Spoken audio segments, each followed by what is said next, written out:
mic check. Quick mic, 1, 2, 1, 2. Quick mic check. 3, 4, 3, 4. Can you hear me at the back? 1, 2, 1, 2. Just a quick mic check. Poem. 3, 4, 3, 4. You've got to feel sorry for him. 1, 2, 1, 2. Always interrupted by meaningless digits. 3, 4, 3, 4. And then the sound man's adjusting fidget. Is that okay?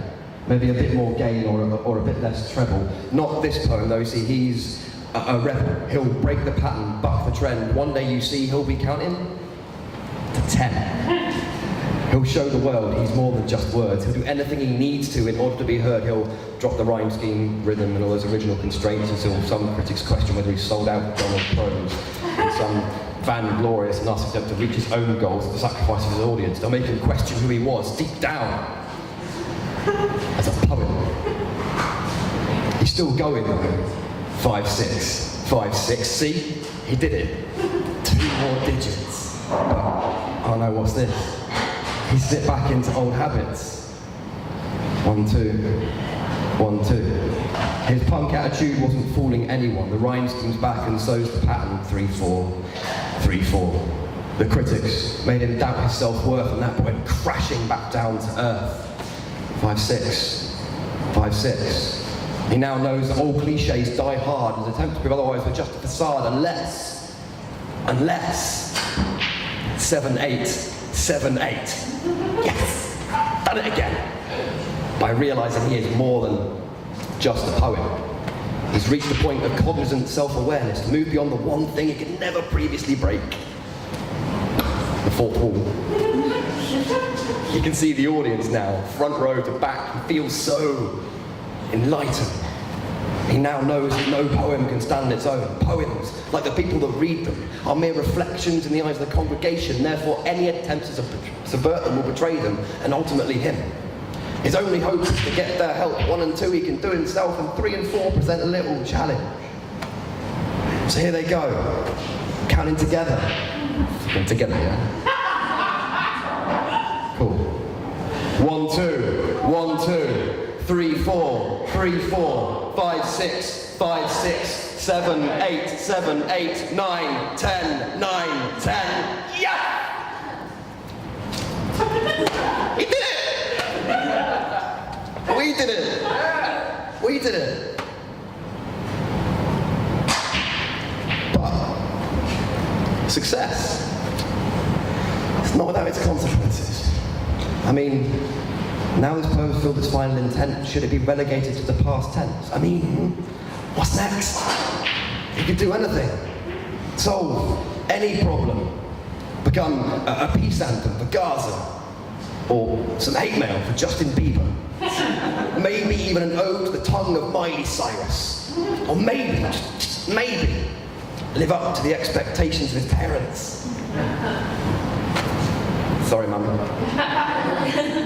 Oh, hang on, what's this? His one true nemesis and critic, the only person with the power to stop isn't the fucking sound man. He didn't like the performance and wanted to come to an end. But we, together, can defend. We are all... Thanks.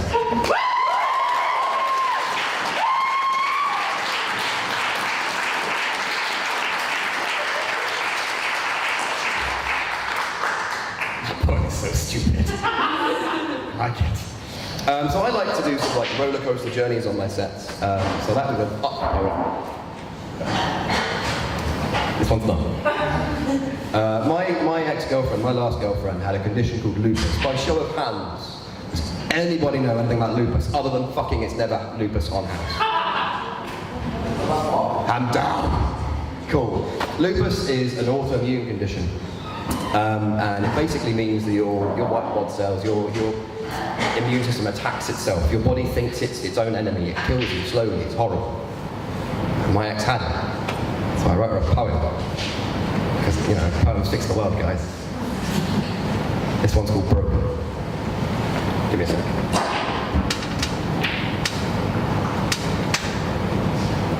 Sundays, I fail to wake her. Normally after the world tries to break her, she just lays there. stays there. Partly aware of my stare, but partly departed to elsewhere, and I have to shake free of my urge to shake her. It's not what she needs. It's just a symptom of my care as I try to share in her nightmare. Instead, I just stroke her hair, tried to calm the werewolf engulfed there, but probably managing fuck all. She, as if to stave away the end of days, rolls in her duvet, an apocalypse eclipsed with sheets in the way, then struggles to raise with claws made of clay, pauses to say, ow, and falls to the hay. Heavy with inability to even breathe, her lungs are flightless. There is no air left in her atrium. It's true. She's broken. Every joint is swollen, gone seizing to frozen. She's grieving for a freedom stolen, half human, half golem. She gives in. Too weak to be thinking how to be dealing with the week she's only one day into. These days, my Everest. And I am climbing. When I see her turn, full bloom against the rocks, it knocks these words from my chest.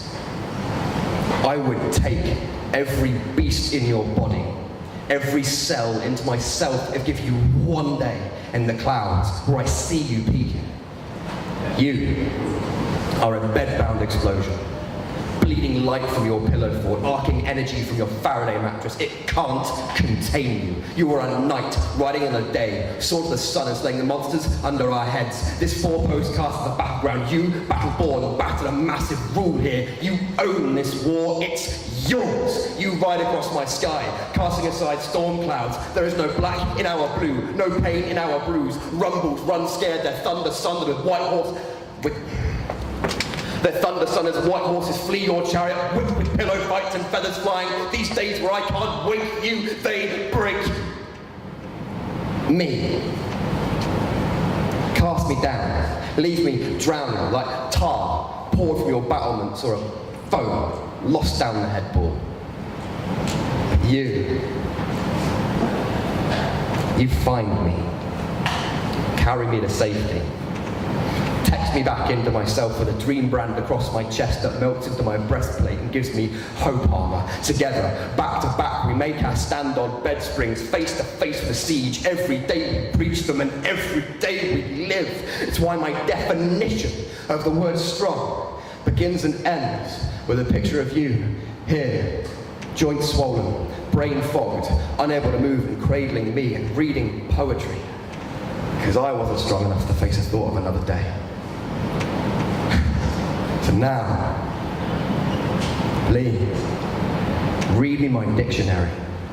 I know by now our wounds tessellate, but let's compare our scars.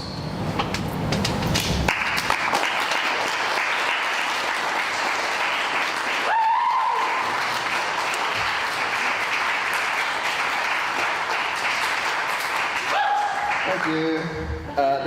Do you want one more or two more? You want two more? Is that okay with you? Because you're okay. I don't like this poem at all. It involves dancing,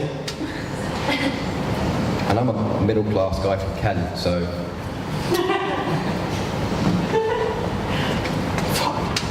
I haven't done this in a while, so bear with me. I'm requesting it. God, Jesus. It's a join-in type poem. So you guys need to join in. I'll tell you what, we'll go for a dry run. The lines you need to join in on are, turn your brain off, turn your body on. Cool? Let's go for a dry run. Let's all go together, okay? Turn your brain off, turn your body on. Turn your brain off, turn your body on. Turn your brain off, turn your body on. Fantastic. Good, it's almost like you were prompted. It's nothing too serious. It's a matter that's quite close to my heart. I just need your help to prove that Simon Cowell is a drug dealer.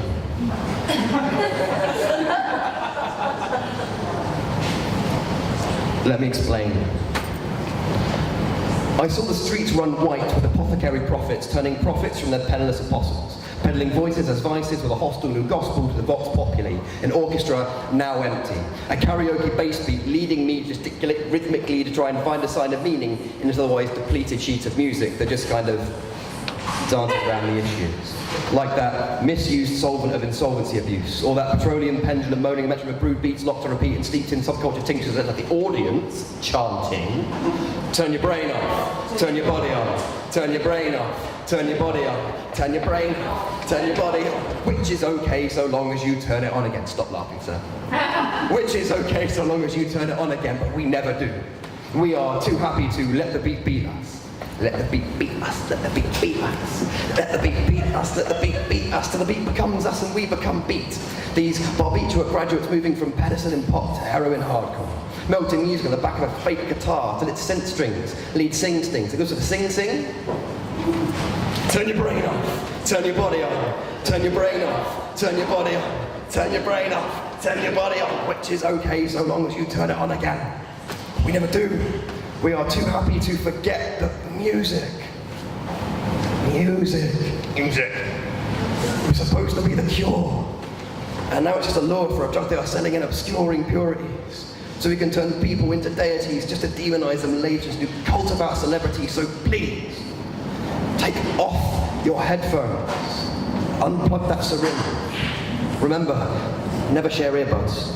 You might catch something nasty, like an STD or, God forbid, Piers Morgan. Look, remember, we are more than just a faceless crowd indulging in guilty pleasures that are totally supportable and only if they're convenient. No, we are the power base for those peddlers, pushers and pimps, which is why it has to be more than a whimper when we scream. Turn my brain on. I mean, yeah, turn my body on.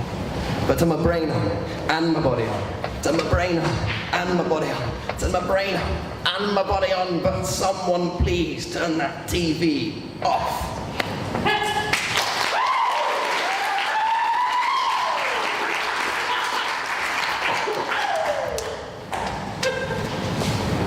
Most ridiculous thing I've ever read.